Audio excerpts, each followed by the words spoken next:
Oh, wow, you've gotten a lot of them. I think she's It's not great literature, but it's very intimidating. apparently her real name is Sarah Cohen. Like she's yeah. I don't think she practiced that. And why go by Frida McFadden? It's interesting. But yeah, they're extremely popular. They fly off the shelves of the library. The French, the English, all of them. Huge influence. And she had these, And it works. yeah, twists and turns. Yeah. On top of being a doctor, she's also an author. Like, leave some talent for the rest of the world, huh? I can't tell you how many times I have to sit in the garage and waiting for a chapter to. You're an audiobook person, yeah. Much better. A lot of them are. I'm reading in the Woods, Liz Moore. It's like a whodunit. It's set in a summer camp, and it's a thick book. And I think actually an audiobook it would be better because the format is so funky.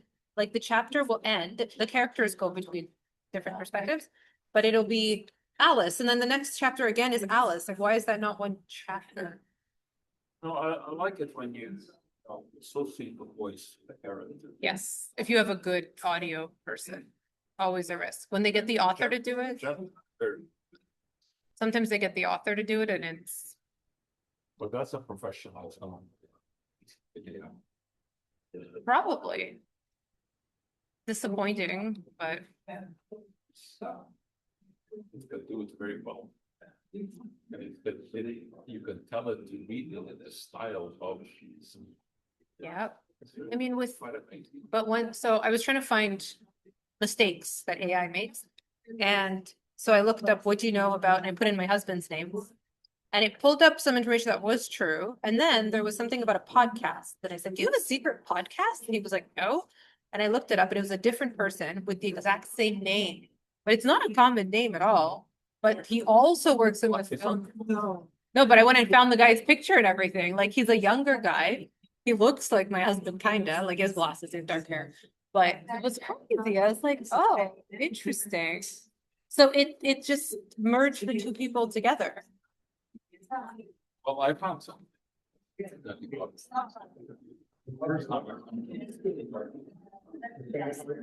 First telegraph message ever sent was what happened? What happened?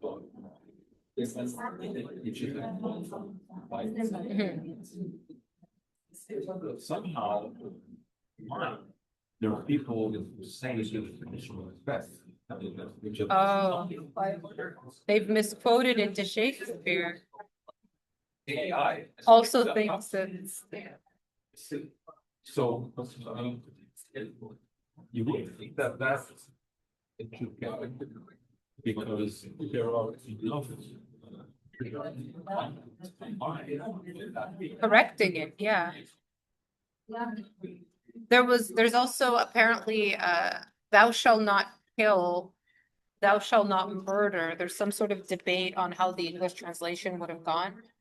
And the AI like very much sides with one, but the researchers and scholars say it's the other. I'm not really sure what the difference is, like even biblically, I'm not really sure. I feel like it's a pretty. Well, I mean, the contrary to what people think, AI doesn't think. No, it picks up on it. Yeah, it's basically fancy Google. Yeah, but if there is information out there questioning the validity of something, it should know that. Yeah, that there's some debate. I looked up my name and got most of it right, but then it did a funny thing. It said, if you're looking for this other person who has a similar name, and I thought that was smart because it's not my name. It's like very close. It was very flattering though. I was like, oh, I got like some good reviews from AI. Be it about wrong. But it must be on your LinkedIn and your CV. And so where did you think you went to school? Interesting.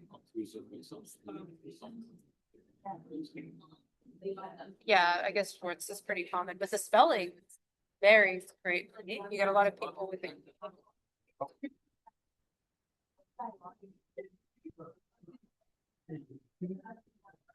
Just a question before you start. If I want to go swimming in St. Lawrence River, it's someplace on Garden. Is there a cheap, easy way to find out if the water is safe for swimming? Yes, they don't let them go, please, not. No, it's some place where there's nobody there. I don't think so. In they, of course, they monitor that ancient blood. Yeah. And there's also one somewhere in the West Island. Yes, I'm looking like further along where you just go in. There's no test you can do that's. They testing. They're testing. I can use. Oh. For liability reasons, I'm not sure we can recommend you do this. Because if you get swept away, Microbiology. Yeah.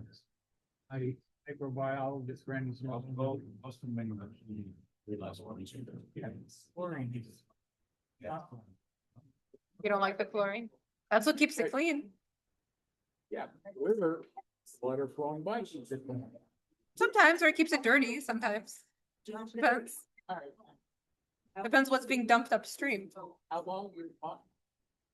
2.5 hours. Here?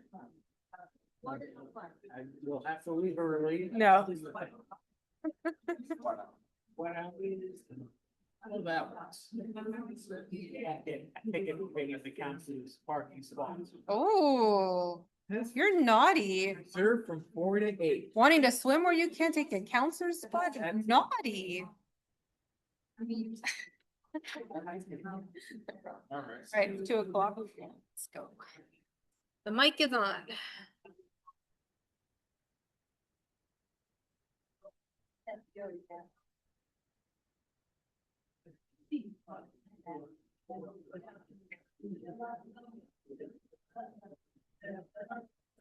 Go.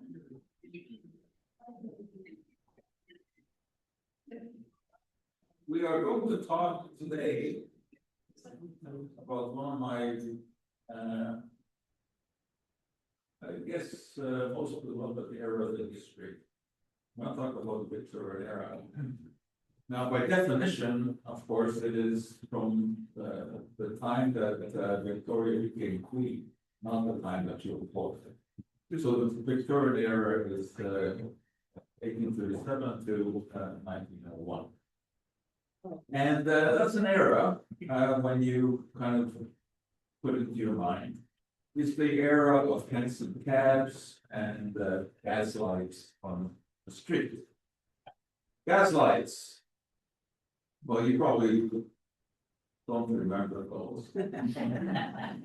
But you'll remember the movie, right? Great movie, Gaslight, and it was original play, but it's made it be version several times. And the story is an intriguing one. It is when a husband tries to convince his wife that she's seen, that she's crazy, by manipulating the gaslight so that it flickers.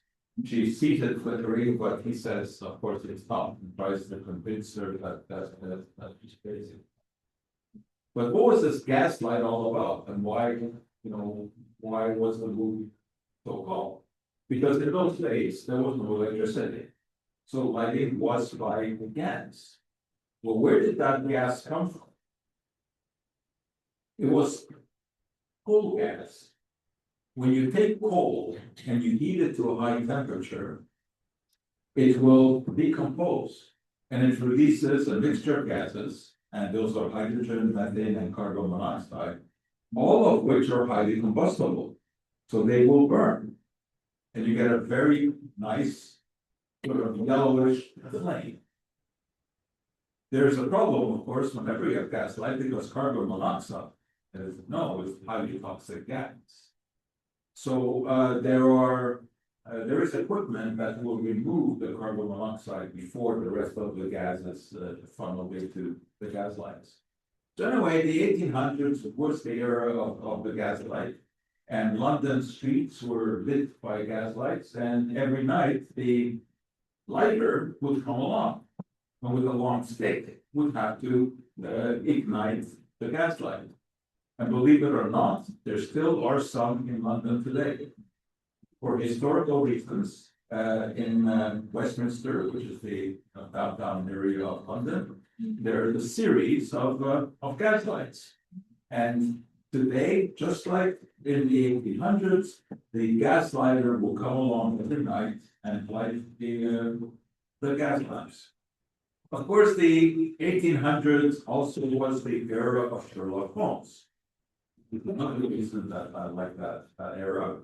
Holmes was introduced to the world in the study of Scarlet, which was the first ever Sherlock Holmes story written by Sherlock Conan Doyle. So that's just to set the stage a little bit for you about the era that we're going to talk about. And of course, it has been much romanticized in literature, but the fact is that the air was dirty, from all the coal that was being burned. Soot was all over the place. There was a lot of poverty in England. But, in our romanticized minds, it was a great era. Now, scientifically, it really was. The amount of science that came to the forefront in the 1800s was probably more than in any other era of history, including our century, our most recent century. For example, Charles Darwin, maybe the most quoted scientist in history, wrote The Origin of the Species in 1859, which was, of course, right in the heart of the Victorian era. And this is where he put forth the theory of evolution, which was based on an observation that he made in the Galapagos Islands. Anyone know what species did he observe there? What was the key to the origin of the species? Birds. Birds, which birds? Finches, exactly. What he observed was that finches on different islands in the Galapagos had different shaped beaks.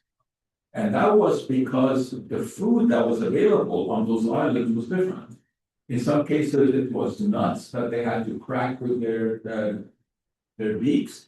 In other cases, it was seeds that they had to pick up with longer the beaks. So it was the finches that gave rise to the idea.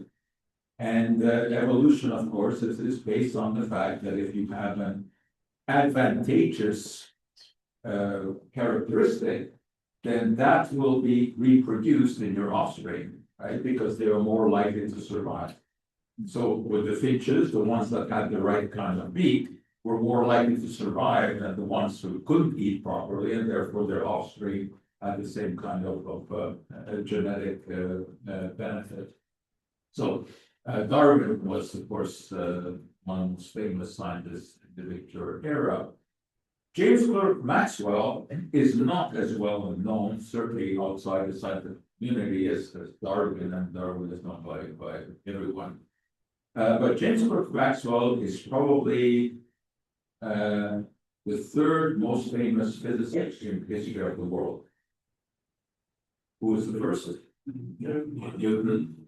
And second, Einstein. So James Clerk Maxwell is thought to be the third most influential physicist in history. And here is his classic treatise of 1873, a treatise on electricity and magnetism. And he really was the first one to be able to explain that there was a commonality between light and electricity and magnetism. These all traveled through space at the speed of light. And his accomplishments have been commemorated in many places, including on this plaque in London, which talks about the equations that get developed that explain how electromagnetism works, how light travels through space. There are many statues of Maxwell, but maybe the most famous one is in Scotland, in Edinburgh, where that's this one with his favorite dog, as you can see, sitting at his feet. And apparently he never went anywhere without the dog. But what is also very interesting in this picture is what he is holding in his hand.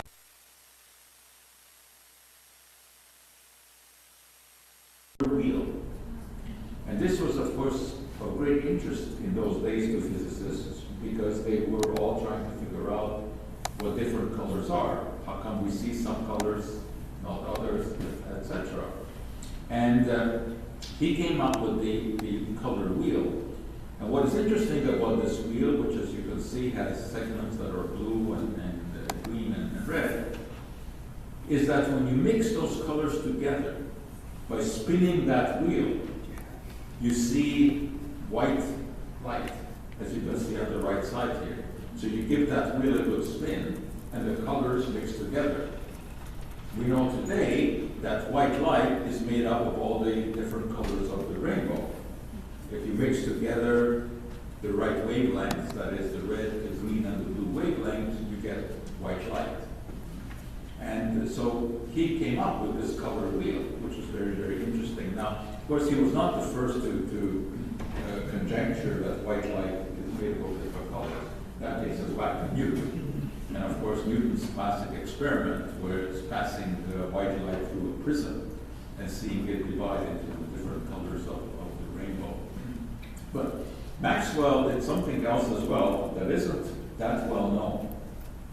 He was the producer of the first ever color photograph, long before any color film was available.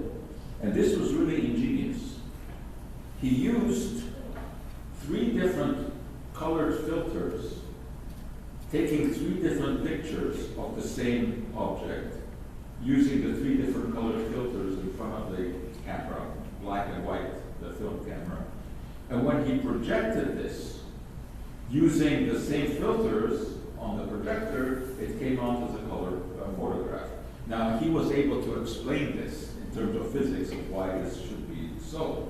But you can imagine how an audience would have been mystified by seeing this, by seeing basically a black and white photograph being turned into a color picture by putting different colored filters in front of it. So Maxwell certainly deserves the honor of being recognized as the 3rd most important physicist in history. But perhaps the greatest scientist of the Victorian era who made the greatest number of contributions was Michael Faraday. Michael Faraday was absolutely brilliant, even though he had no formal education in science. But he was very gifted in terms of his brain power. And just about everything that we know about electricity traces back to Michael Faraday. I mean, of course, as Newton said when he was asked how come he came up with so many interesting ideas, he said, it's because I stood on the shoulders of others. And that, of course, is true at any time in history with science. It is always building on something that has come before, but making a novel recognition of it. And so it was with Michael Faraday. Faraday was familiar with the work of Hans Christian Ørsted a few years earlier, who had observed that when you pass an electric current through a wire and you hold a compass with its magnetic needle close to that wire, the needle turns whenever you pass current through the wire. Now this is something that Maxwell would later explain with his equations about how magnetism and electricity basically interact, or just different aspects of the same phenomenon. So Ørsted had shown that you take a compass, you put the compass underneath a wire where a current is flowing, and the compass needle will turn. He didn't make anything of that, except note this.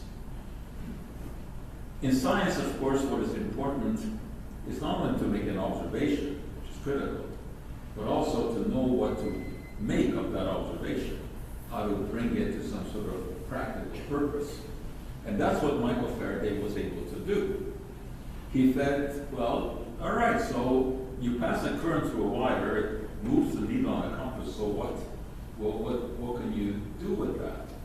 So he devised this little experiment where he had a magnet, a stationary magnet, with a wire hanging near it through which you could pass a current.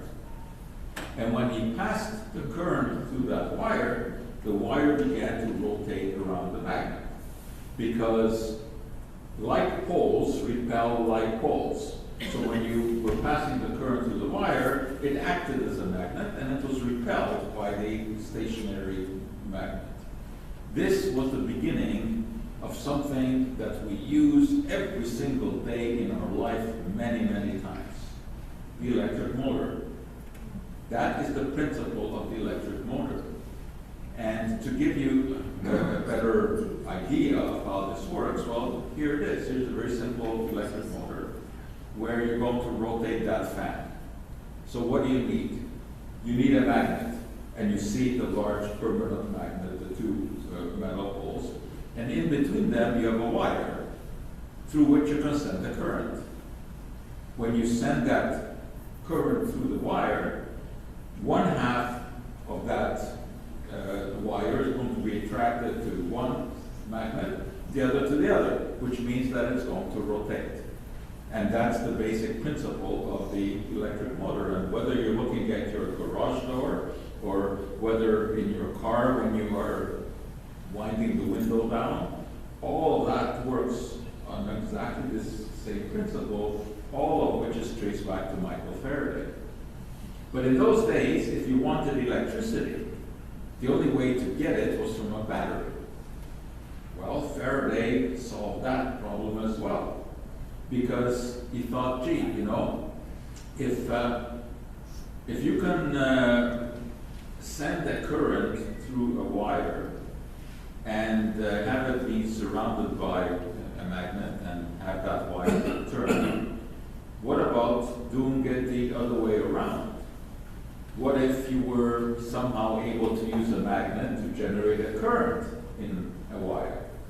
And he came up with the electrical generator, which of course is arguably the most important device ever invented, because of course there is no life without electricity. So here's his electric generator. You have a large permanent magnet and a copper wheel. Copper is a very good conductor of electricity. And when you rotate this copper wheel, it actually is the same as having a series of wires that you're rotating between the poles of the magnet. And you generate a current within that copper wheel, to which then you can attach wires and drain off the electricity. So Michael Faraday invented the electric motor, the electric generator, and is responsible for all of the conveniences that we have in our life. But he was also interested in chemistry. I mean, in those days, scientists weren't pigeonholed as being physicists, chemists, or biologists. They were usually called natural philosophers, and they were naturally interested in everything. And Faraday was interested in chemistry, and he was the first one to isolate benzene from coal tar, the tar left behind when coal burns. And that was critical because benzene is one of the most important raw materials in chemical synthesis. It is what is used, for example, to make aspirin. You could not make aspirin if you did not have benzene. So his contributions were monumental. But perhaps to me, his most important contribution was as a lecturer. He was a fabled lecturer, and the lectures that he initiated, the Christmas lectures, are still going on today, every year, at the Royal Institute in London. And he began these, and he would enthrall audiences with his demonstrations of physics and chemistry.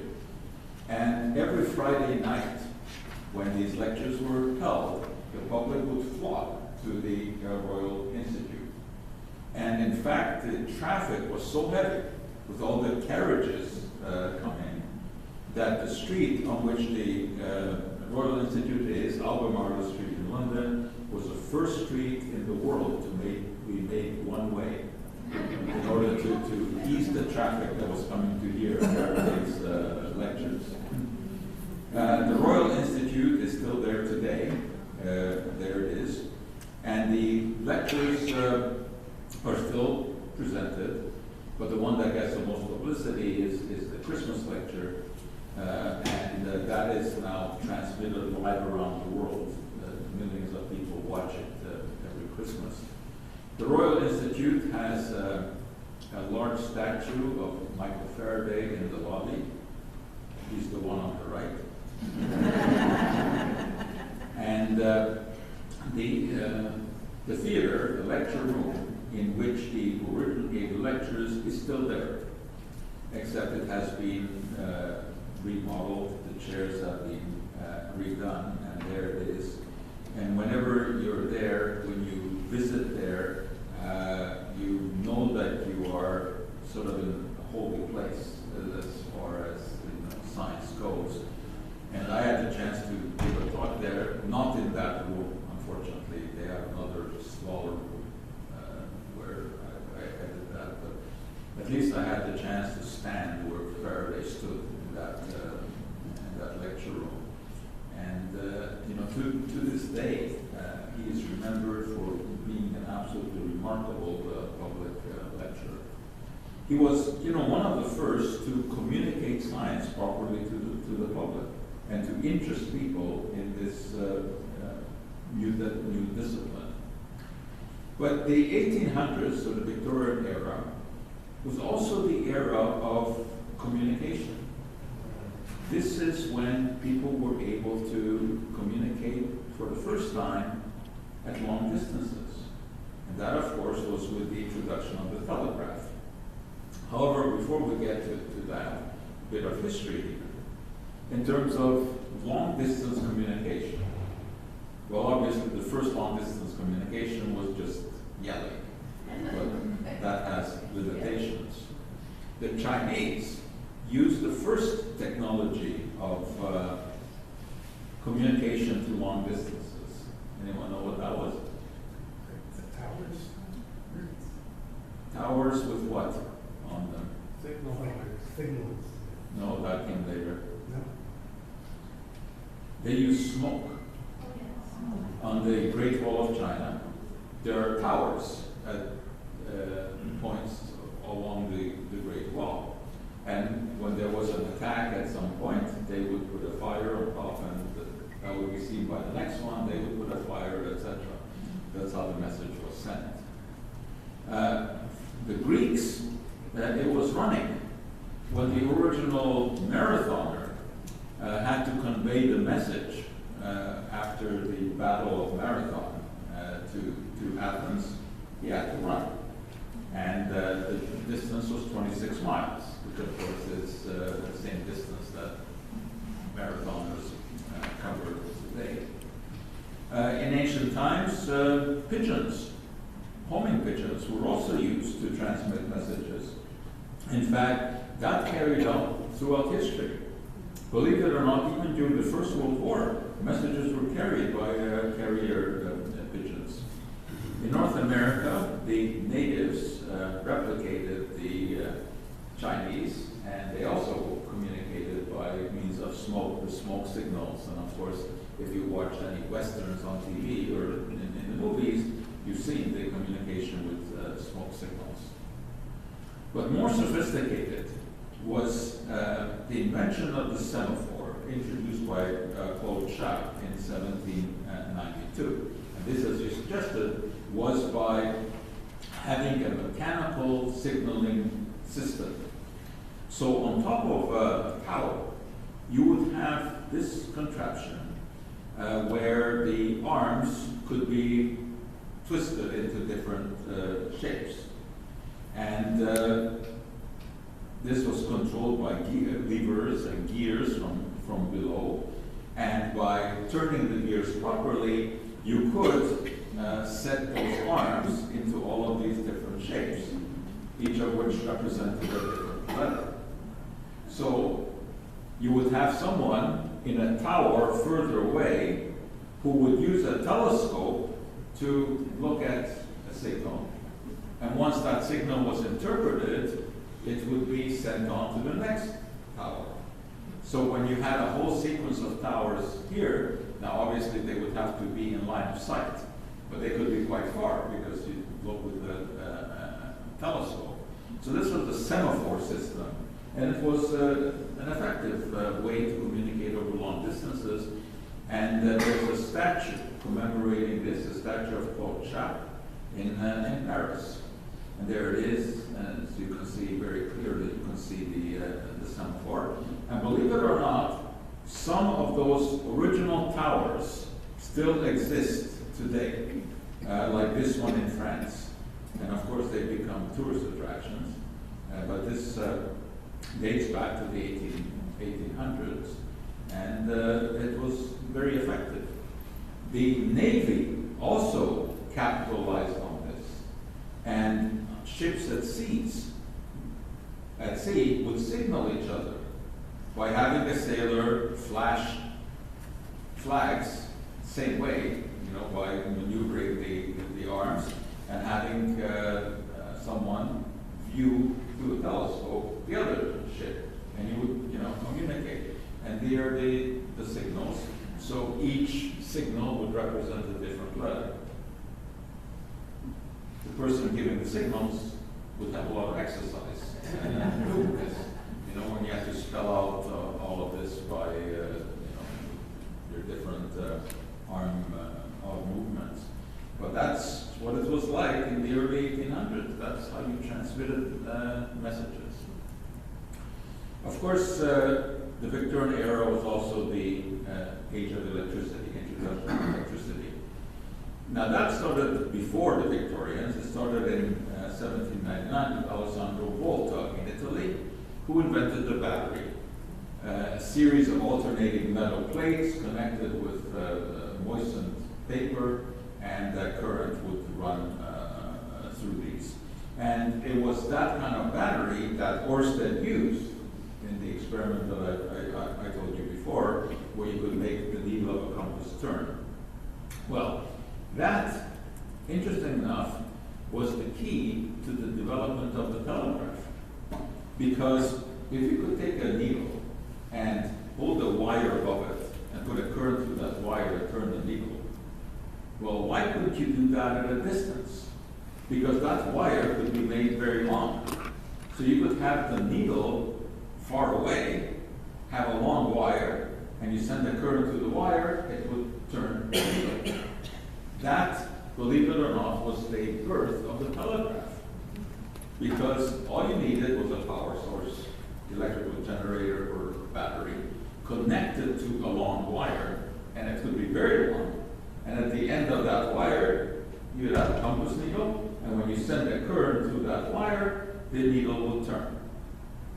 This was the key to the invention of the telegraph, which was the work of Wheatstone and Cook. Now that first telegraph was nothing like you would expect it to look, but it was very clever.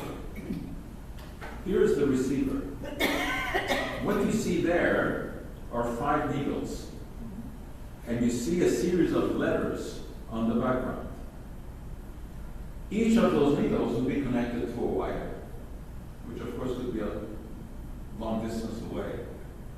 And when you sent the current through the wire, it would turn the needle.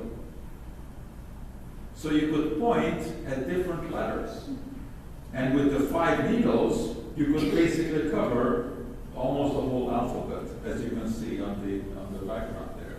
So you'd have the telegrapher. You see him here, and you see he's sitting on the machine, and you see 5 wires emerging from there. Well, by sending currents in the proper sequence through those 5 wires, you would have those needles turn appropriately, point at the right letters, and someone would just write that down, and you'd have a message. So the first telegraph lines were on top of telegraph poles, which were along railway lines. And that's what it looked like. Those were the first telegraph lines.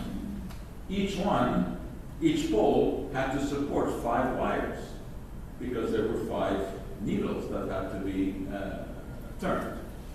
And eventually there were a number of such telegraph systems that were worked out. On the left there you see the ones with the needles. On the right was a more sophisticated one where you could actually turn a dial to different letters, but that came later. Well, in 1845, a murder was carried out in England, and it was a murder with hydrogen cyanide, where a man did away with his mistress. And he was seen emerging from the house, and the police were alerted. And it so happened, just by chance, that telegraph lines had just recently been installed in that area, along the poles, along the railway lines. So the police sent a message along those telegraph lines to London, because the man had been seen getting aboard a train after committing the murder, and the train was headed to London. So they telegraphed ahead, and he was arrested. First time anyone was ever caught by telegraph. And here is the actual message that was sent. So that's the first ever telegraph message that was sent that caught a criminal. And there's something interesting about this. The man was a Quaker by religion, and Quakers had a type of clothing that they wore. So it was important to describe this guy to the police at the other end as being dressed in Quaker clothes. But you'll notice in the message here, the word Quaker, K-W-A-K-E-R. And the reason for that is because there was no Q in the telegraph. And the reason that there was no Q was because Q is not a very common letter in the English alphabet. And they cut out the letters that were not very popular, and Q was one of those, so that messages could be sent more quickly. So interesting enough, the very first telegraph, the one that actually sent that message, exists, and it's in the London Science Museum. And there it is. So that's the one that they actually sent the message on that caught the criminal. And he was convicted of murder, and he was hanged. And of course, this also highlighted the importance of the telegraph and of the obvious benefit of sending messages over a long distance so quickly. But it was a very cumbersome way to send messages over the 5 wires. And this is where Samuel Morse came into the picture. And his, I wouldn't say invention of the telegraph, because obviously the telegraph already invented, but he certainly improved upon it. Samuel Morse was an American, and when you mention the telegraph, the image that comes into your mind is not the image that I just showed you of that contraption. The image that comes into your mind is this. And this was Morse's contribution. The real contribution here was that messages could now be sent over 1 wire. You didn't need the 5 wires, because every time that you tapped the key, it made a connection between the two poles and sent an electric current.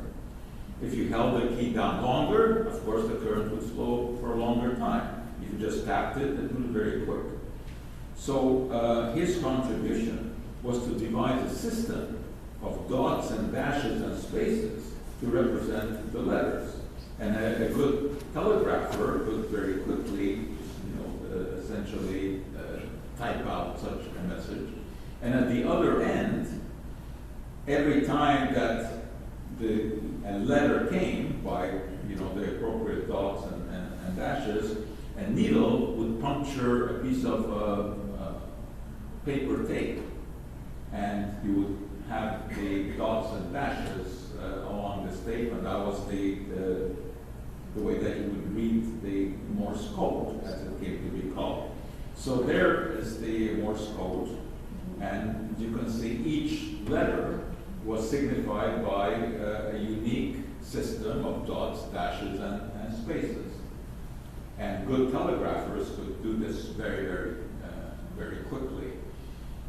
The first Morse telegraph in the United States was in 1844, and was sent between Washington, D.C. and Baltimore.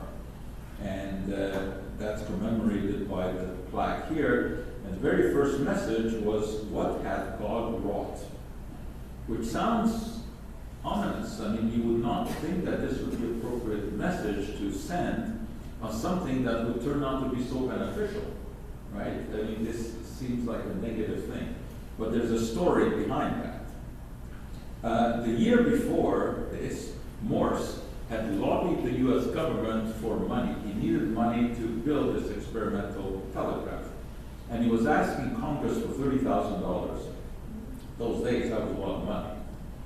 And he was sitting in the Senate audience when they were debating this, and the debate was going on, and it looked like he wasn't going to get the money.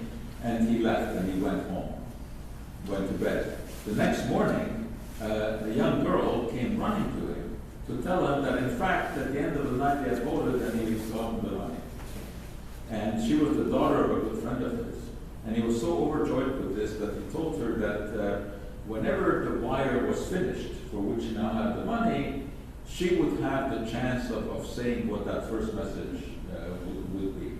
And it took 14 months to string the wire and to build the system, and indeed she was given the opportunity, and she chose this phrase, which is from the Bible. It's from Numbers 23, and I think it's attributed to Jacob. Anyway, she was, I guess, religious. She liked that phrase, and Morse himself was religious, so he welcomed that. Anyway, that was the first phrase ever sent by telegraph in North America. And pretty soon they were stringing telegraph wires all across the country. And the first thing that did is put the Pony Express out of business. Because before the telegraph, if you wanted to send something across the country, that's how you would have to send it. Someone would ride very quickly on horses, and they would send the message. So they were able to telegraph, across the country. But telegraphing from Europe to America, vice versa, that was a bigger challenge. Because, of course, you can't put telephone poles in the Atlantic Ocean. So they had to basically find a way to string a cable through the ocean. That's a significant distance and significant depth. So this was really an engineering feat. Now the concept, of course, was not all that difficult. I mean, you had to string a wire to which a current could pass, some kind of copper cable. But it also had to withstand the pressure of the water from the top and the waves, etc. And so it had to be properly engineered. So here was the very first cable, and you can see the copper wire in the middle. It was surrounded by gutta percha. Gutta percha is an exudate of a tree, very much like rubber, and it was an excellent insulator. And in order to give strength to this so that it would be not crushed by the water from on top, there were steel wires that held this whole thing together. And this cable, whatever, 2,300 miles of it, was manufactured in England. Well, you can imagine that was quite a process. Right? So they did manufacture the cable, and it was loaded onto two ships, each one carrying half the cable because neither could carry enough cable. They started out in the middle of the Atlantic Ocean, and one went towards Newfoundland and the other one went towards Ireland. And these were the ships, the Agamemnon and the Niagara. And they had the cable on giant spools on the ship, and was laid down on the bottom of the ocean. That was quite a feat. Took a long time to do that. And when it was completed, the first message ever sent on that cable was from Queen Victoria to President Buchanan. And it was a greeting, and Buchanan, of course, also replied. And so that takes us back to 1858, again, you know, middle of the Victorian era. But that cable didn't last very long. It broke.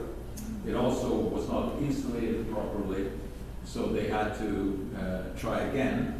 And they reconfigured it, and the whole thing was covered in hemp mixed with tar that acted as a barrier against the water. The steel cables were reinforced, and there were many more copper wires. And a few years later, 1866, the SS Great Eastern, which was at that time the largest ship that could carry such a load, managed to lay down the cable from Ireland to Newfoundland. And on July 27, 1866, they did make contact, and messages that could be sent from Europe to America and vice versa. And the logo used for this achievement was from 20 days to 2 hours, because it used to take 20 days to cross the ocean by a sailing ship, and now that was cut down to 2 hours of Morse code messaging. It was also the beginning of what we came to call the wire service, right? And we still use that expression today, right? You have many wire service companies today. Of course, they no longer use telegraph wires, but that's where the original expression came from. Associated Press today is still called a wire service, even though, of course, there are no wires involved. The next breakthrough communication came at Osborne House in 1878. Osborne House on the Isle of Wight, and this was the summer residence of Queen Victoria. In fact, it was her favorite residence. This is where she would go because here she could enjoy some privacy. I mean, it was not a little country cottage. It was quite an elaborate building. And it was here that she had invited Alexander Graham Bell after hearing of his early exploits of the telephone. And he came and he demonstrated the telephone to her, and her comment was, "This is extraordinary," which it really was. I mean, in those days, I mean, hearing a voice from a distance over this apparatus seemed magical. She immediately wanted to buy the apparatus from Bell, but he said, "No, this is not good enough for the Queen's experimental model," and they proceeded to make a telephone for her, and that was made of ivory and gold. And he gifted this to Queen Victoria, and within a few years, she had installed telephones in every one of her residences, and she had a lot of residences. Of course, there was Balmoral, there was Windsor Castle, there was Buckingham Palace, there was the one in Scotland, and all of these were then connected by a telephone, and she would constantly use it, calling people on the phone. And by 1956, a telephone cable had been laid across the ocean so that you could phone from here to Europe and vice versa. Now this, of course, is within our era, and some of you will remember this. I certainly remember it. The first time that you ever had to make a telephone call to Europe, in 1957, you had to call Bell Telephone and make a reservation. And they would give you a time, and you could speak for 3 minutes, because the cable was very, very limited. So we've come a long way, but this is the first telephone cable that was laid across the Atlantic Ocean. Today, of course, we have all kinds of communication systems, including optical wires. That's what is currently used because through optical wires you can transmit a fantastic amount of information. And this is the way that the cables in the sea look today. And inside there are numerous optical wires through which all of the information that we use on the internet, social media, whatever, this is how it is transmitted. Today, these cables are all over the world. Every ocean in the world has numerous cables underneath it, and this is what makes communication possible. But there was more than just communication in the Victorian era in terms of advances. If we go back to 1851, a wonderful exhibit was organized in London, the so-called Crystal Palace exhibit. It was really the world's first World's Fair.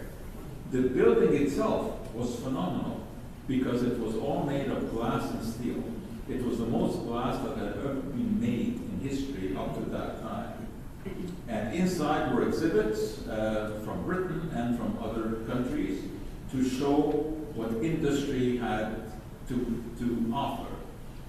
Queen Victoria opened the exhibit in 1851, and she visited it over 30 times because there were so many interesting exhibits. When you entered the Crystal Palace, one of the first things you saw was a fountain. It was called the Schwarcz fountain because it dispensed Schwarcz carbonated water, which was a real novelty in those days. Well, Schwarcz himself, Johann Jakob Schwarcz, had developed this system of carbonating water. There were natural carbonated waters, and there still are, of course. There's water that comes bubbling up from the ground. But he found a way to add carbon dioxide to water to make bottled carbonated water. But his bottles didn't look anything like the bottles today. That's what the original Schwarcz bottles looked like. You couldn't stand them up. And there was a reason for that. Because they were closed with a cork. And in order for the cork not to dry out, it had to be constantly wetted from the inside. Because if it dried out, the liquid would go through it. So that's why the bottle was like that. But anyway, Schwarcz got the contract to build that fountain in 1851 at the Crystal Palace. And that still is the hallmark of Schwarcz. Now, you've probably not noticed this, but if you ever take a close-up at the logo on the Schwarcz mineral water or whatever other beverage you see the fountain. And that goes back to 1851. Also, in that 1851 exhibit at the Crystal Palace, you had American exhibits. This one here, a rubber boat, a rubber pontoon. No one had ever seen anything like that before. This was made by Charles Goodyear. Now, rubber, of course, was known. Rubber is an exudate of a tree.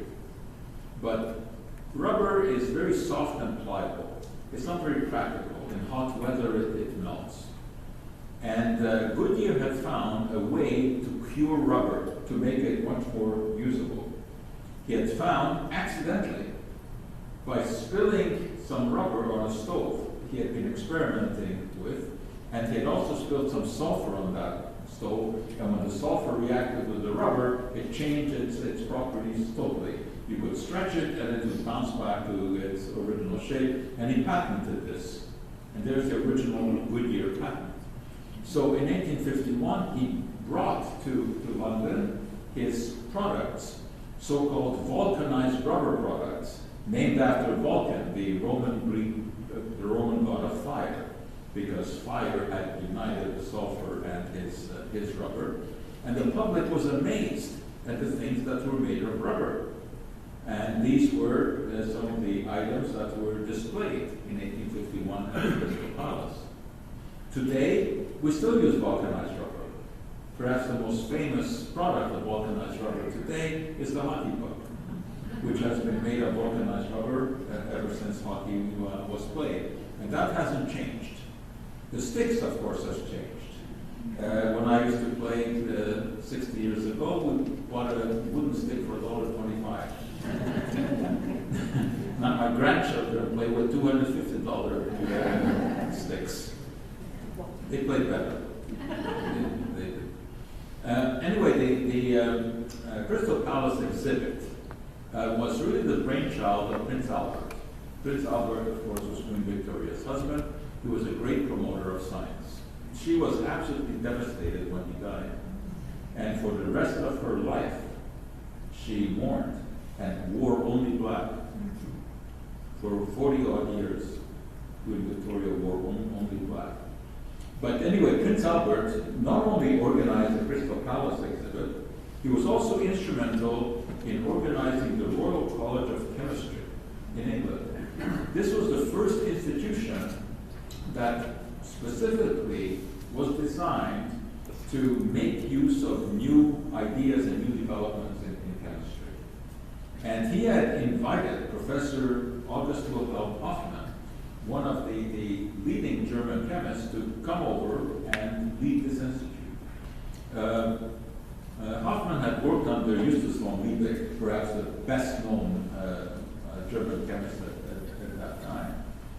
And many good things happened at this Royal College, and one of them was due to a young man by the name of William Henry Perkin. Perkin was a young student under Hoffmann, and one day during the Easter holidays in 1856, when the Institute was going to be closed for a couple of weeks, he asked Hoffmann to give him a little project to do at home, because he didn't want to be without chemistry for 2 weeks, which is very understandable. So Hoffmann said, no, just go and relax. But I guess he was very persistent. And he said, well, could I do something? And he said, well, why don't you go and try to synthesize some quinine? Now, quinine in those days was very much sought after because it was the only treatment that worked against malaria. But it was extracted from a tree in Peru called the cinchona tree. It's called Peruvian bark. And it contained quinine. They didn't know at the time, what it contained, but they knew they could isolate a white powder from it, and that this worked against malaria. There wasn't enough Peruvian bark for all of the cases of malaria, so there was a need to try to make it in the lab. In those days, they were able to do chemical analysis, so they could find out how much carbon, hydrogen, oxygen was in a sample, but they didn't know anything about molecular bonding. They didn't know about how atoms were joined together. So Hoffmann had done some analysis of quinine, and he knew its chemical composition, and it was very similar to a compound called aniline, which came from coal tar. And he suggested to young Perkin, go and try to make some quinine from aniline. It made no sense, as we know today, but of course in those days they didn't know anything about molecular bonding. So Perkin tried and tried, nothing worked. And one day he spilled his mixture into the sink, which he had just rinsed with alcohol, and the sink turned into a brilliant purple color, a color that no one had ever seen before. This is a color that came to be called mauve, and the decade after its discovery is called the mauve decade. This was the first time that anyone had made a synthetic dye. So this certainly became very, very important because it was a novel color, it was a brilliant color, and when the Queen wore a dress before Albert had died that was colored mauve, of course everyone wanted that. Now not only was this the beginning of the mauve decade, but also stimulated scientists to look for other synthetic colors, which they did. And within a few years, virtually every color of the rainbow could be made in the laboratory, and fabrics reflected that. But this accidental discovery also gave rise to the pharmaceutical industry, because if you could make novel dyes from coal tar, maybe you could make other substances too. Well, one of the first dyes that they made was methylene blue, but it turned out that this had a medicinal effect. this was effective against malaria. So it was the first ever synthetic drug. And then the gates were opened. If you could make that drug, maybe you could make others. Pretty soon aspirin made it onto the marketplace. Made from benzene and ethylene, both of which came from coal tar. And it is still one of the most widely used drugs in the world. And then just 11 years after the Crystal Palace exhibit, there was another exhibit in London, and this was the International Exhibit of 1862, in which another monumental discovery was introduced, and it was rewarded with this medal to Alexander Parkes. And this was for an invention that came to be known as Parkesy. Alexander Parkes had read an article by a Swiss scientist, and that was Christian Schönbein, in which he had described how if you mix cotton with nitric and sulfuric acid, it becomes extremely flammable. And he called it gun cotton. And then it turned out that when you take this gun cotton and you dissolve it in alcohol, and you let the alcohol evaporate, you have a film left behind, which was a plasticky material. And this is what interested Alexander Parkes, to use this sticky plasticky material in some way. And he took out a patent, and there is the original patent. And he found a way to take this material, heat it up, pour it into molds, and make all kinds of objects. The material he called, I guess, without any humility, Parkesy, using his own name. And here were the some of the items. And you can see quite pretty, the vase. And if you could make a mold of any shape, you could make some Parkesy object, because it would fill the mold. And in Britain, the home where he worked has one of these classic blue plaques commemorating the discovery of Parkesy. The Americans think that that is not exactly correct. They think that John Wesley Hyatt, an American inventor, came up with it. He actually mixed gun cotton with camphor and made a material called celluloid, which actually turned out to be commercially more important. But Parkes really had the first plastic. So in the Victorian era, the first ever plastic was manufactured as well.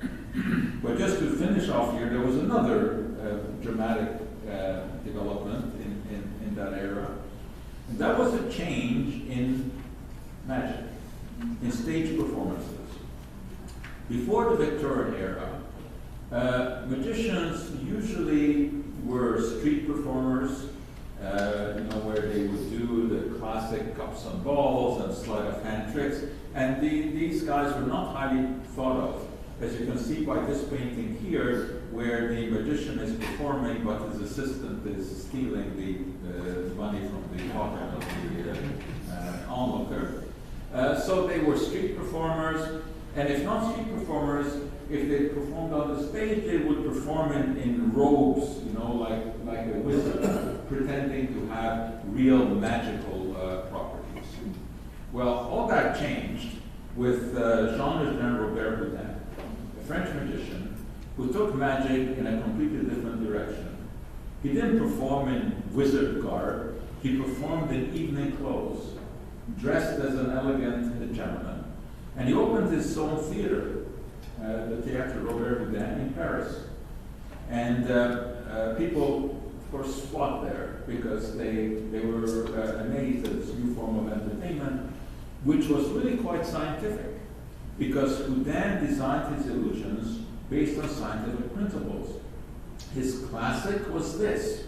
It was the suspension, whereby he took a volunteer, which usually was his own son, and he would suspend the boy from one single walking stick, as you see here. And this illusion is still performed today, and I'm not giving anything really away here when you realize that this is done by wearing a metal brace under the costume, and that fits into here. And I mean, this has been performed many, many times, still performed today. In fact, just last year, it was performed on America's Got Talent. There are a lot of magicians there. And that really ticked me off. I tell you why. Because the volunteer for the effect was Heidi Klum, who was one of the judges. So the magician calls her up, on the stage, and does the suspension, and she's all amazed at how she was suspended on this. This is total crap. I mean, she had to be wearing the metal corset under her costume. She was totally in on this, and that just, that's not the right thing to do on America's Got Talent. But I've caught them other times doing very similar things, where the judges are basically partnering with the performer to make the thing look better. So Robert Houdin was a great inventor, but another magician who was a great inventor at that time was Gautier de Coulton. And he became famous for the illusion called the vanishing lady. And that was really quite amazing, because he brought on a volunteer assistant onto a pretty bare stage. And he would put down a newspaper on the floor to suggest that there's no trap door that's used. And put a chair on top of the newspaper, and then she would be covered with a silk. And he would whip the silk away. She had vanished, and the silk would also vanish. I mean, this was an amazing illusion. We know how it worked, and once again, today it's well known. The newspaper actually was made of rubber. It had a hole through the bottom, and the chair, also the seat would flip down. As soon as it flipped down, a metal wire thing would come up from the back of the chair, so that when the silk was placed over her, it was actually placed on this wire thing. It looked like she was still under there, but she wasn't, because what she was doing was sliding down through the chair, and indeed through a trapdoor, because there was a trapdoor underneath the so-called newspaper, which had a slit in it, so it would bounce right back as soon as she slid through. And so she would vanish, and then, of course, to much applause, she would appear at the back of the theater, because she would have run through the underground passage. Pretty amazing thing. And I mean, it's still sometimes performed today, and it still amazes audiences. Well, to finish off here, when I went to see The Phantom of the Opera in 1889, 1989. That would have been a treat. 1989 in New York at the Majestic Theater. It was a show that I had listened to and I really liked it. It, of course, was based on the novel Phantom of the Opera, which was written in the 1800s. And it was performed at the Majestic Theater. It's a great show. And I saw it with the original Michael Crawford and Sarah Brightman. And they were, certainly Michael Crawford was the best. About 25 years ago, Sarah Brightman was a guest on CJB. So I got to meet her and chat with her a couple of minutes and asked her a question. I said, what is your best memory of having played the Phantom in the Phantom, having played Christine so many times? I said, what is your best memory? You know what she said? She says, listening to Michael Crawford sing every night. It was a very interesting answer. Anyway, of course, the highlight of that show was the Passion Chandelier, which was interesting giving. But for me, what I really remember was the finale of the show, where the Phantom sits down on his throne and takes his cape and covers himself. And then Meg Giry comes and rips the cape off, and he's gone. And the only thing that's left on the chair is the mask, and the spotlight focuses in on that. It's fantastic ending to the show. So I said to myself, gee, I know that's a good chair. And it turns out that it actually isn't. it's some sort of a modification of it. There is no trapdoor in this case. What they have gimmicked is the chair itself. The back panel folds backwards. So when the Phantom sits down, indeed this wire thing comes up and he hangs his cape on it, so it looks like his shape is still there. But he just tilts himself back and falls through the back of the throne. And because of the lighting, which is dark, because it's only the spotlight on the chair, you don't see him. And so it's not exactly the folded chair, but it's a modification of the folded chair. Anyway, now you know the secret of how the Phantom disappears. And they've just actually started a new nationwide tour of the show.